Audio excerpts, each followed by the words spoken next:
Chapter 6. Then Job answered and said, Oh, that my grief were fully weighed, and my calamity laid with it on the scales, for then it would be heavier than the sand of the sea. Therefore my words have been rash. The arrows of the Almighty are within me. My spirit drinks in their poison. The terrors of God are arrayed against me. Does the wild donkey bray when it has grass? Or does the ox low over its fodder? Can flavorless food be eaten without salt? Or is there any taste in the white of an egg? My soul refuses to touch them. They are as loathsome food to me. Oh, that I might have my request, that God would grant me the thing that I long for, that it would please God to crush me, that he would loose his hand and cut me off. Then I would still have comfort, though in anguish I would exult. He will not spare, for I have not concealed the words of the Holy One. What strength do I have that I should hope? And what is my end that I should prolong my life?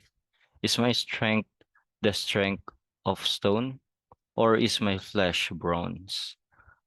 Is my help not within me, and his success driven from me?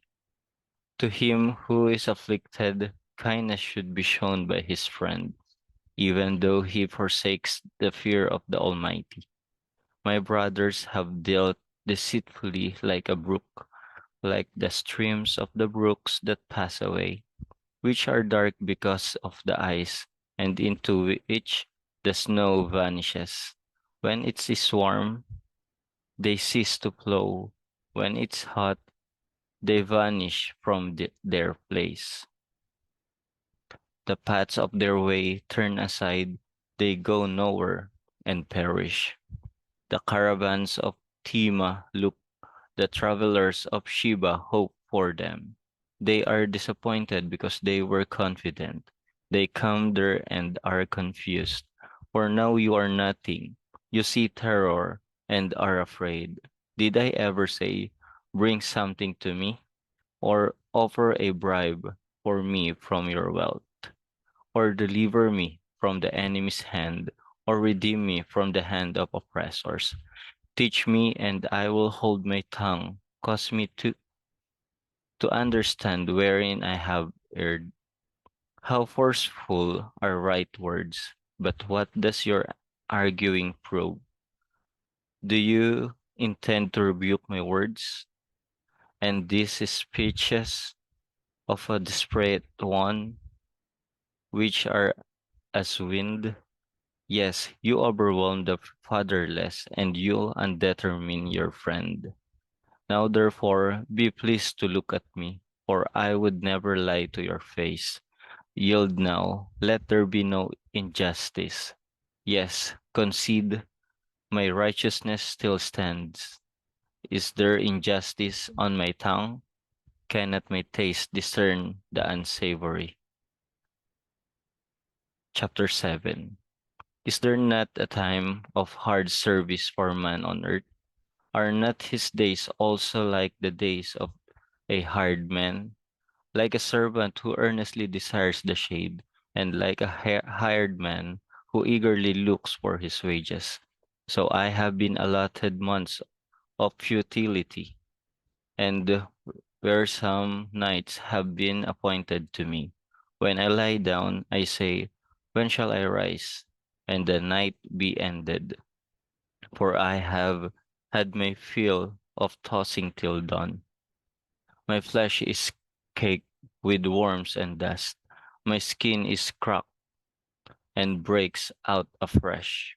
My days are swifted than a weaver's shuttle, and are spent without hope. Oh, remember that my life is a breath. My eye will never again see good. The eye of him who sees me will see no more. While your eyes are upon me, I shall no longer be. As the cloud disappears and vanishes away, So he who goes down to the grave does not came up. He shall never return to his house, nor shall his place know him any more. Therefore I will not restrain my mouth. I will speak in the anguish of my spirit. I will complain in the bitterness of my soul. I I a sea, or a sea serpent, that you set a guard over me? Then I say, my bed will comfort me, my couch will ease my complaint. Then you scare me with dreams and terrify me with visions.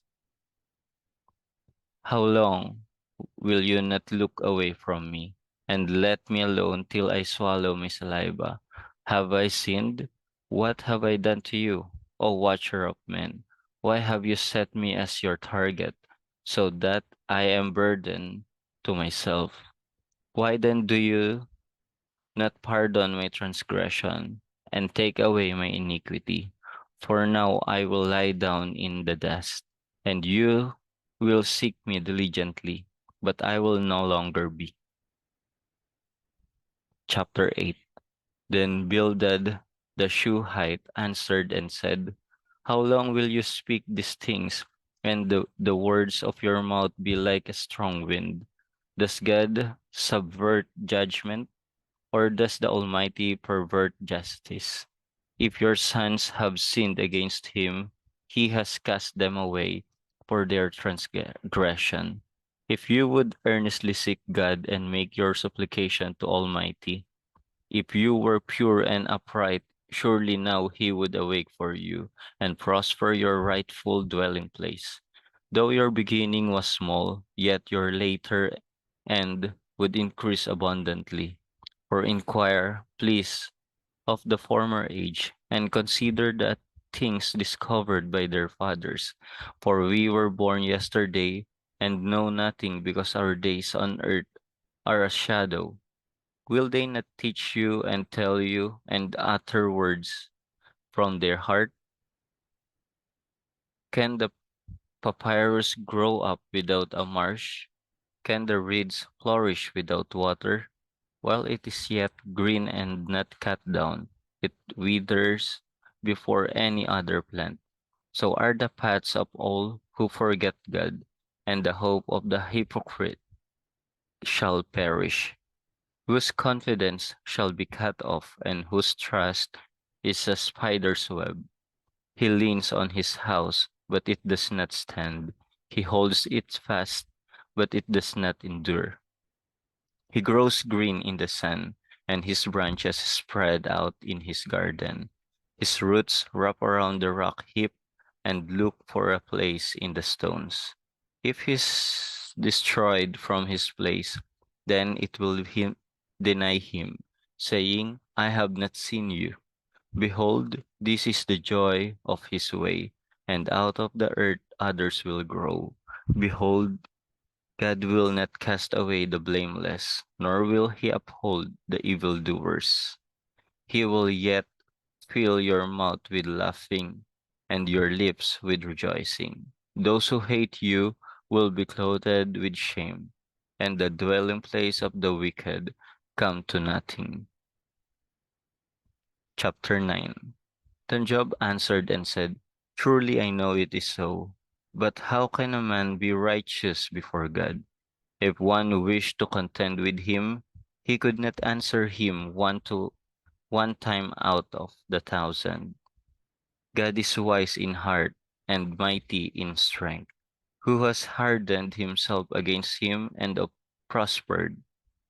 He removes the mountains, and they do not know when he overturns them in his anger. He shakes the earth out of its place, and its pillars tremble. He commands the sun, and it does not rise. He seals off the stars. He alone spreads out the heavens and treads on the waves of the sea. He made the bear, Orion, and the Pleiades, and the chambers of the south. He does great things past finding out. Yes, wonders without number. If he goes by me, I do not see him. If he moves past, I do not perceive him. If he takes away, who can hinder him? Who can say to him, "What are you doing?" God will not withdraw his anger.